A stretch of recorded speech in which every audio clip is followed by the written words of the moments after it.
தந்தை, மகன், தூய ஆவியினுடைய அருளும் ஆசீரும் உங்கள் ஒருவரோடும் நிறைவாக இருப்பதாக.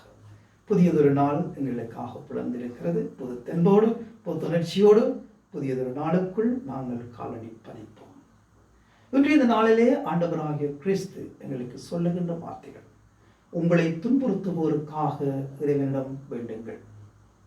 உங்களை துன்புறுத்துவோருக்காக இறைவனிடம் வேண்டுங்கள். கஷ்டமான ஒரு விடயம். நாங்கள் என்ன செய்கின்றோம்?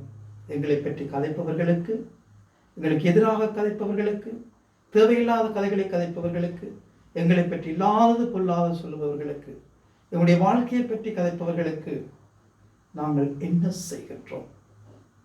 அவர்களுடைய வாழ்க்கையை நசுக்கும் அளவிற்கு இன்னும் 2 மடங்காக நாங்கள் அவர்களை ஏறி மிதிக்கின்றோம்.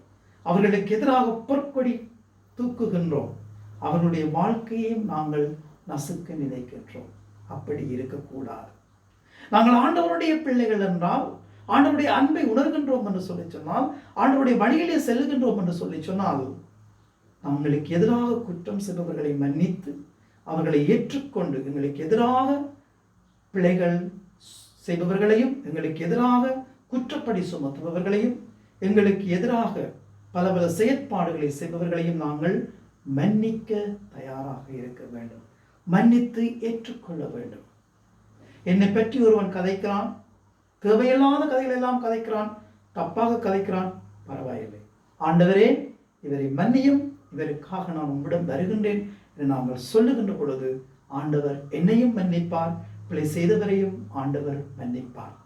ஆகவேதான் எங்களுக்கு எதிராக கதைப்பவர்களையும் நாங்கள் மன்னிக்கவும், எங்களுக்கு எதிராக போர்க்கொடி தூக்குபவர்களையும், எங்களை பற்றி இல்லாதது பொல்லாதது சொல்லுபவர்களையும் ஆண்டவர் மன்னிக்கும்படி ஆண்டவரை பார்த்து நாங்கள் மன்றாடிக்கொண்டே இருப்போம்.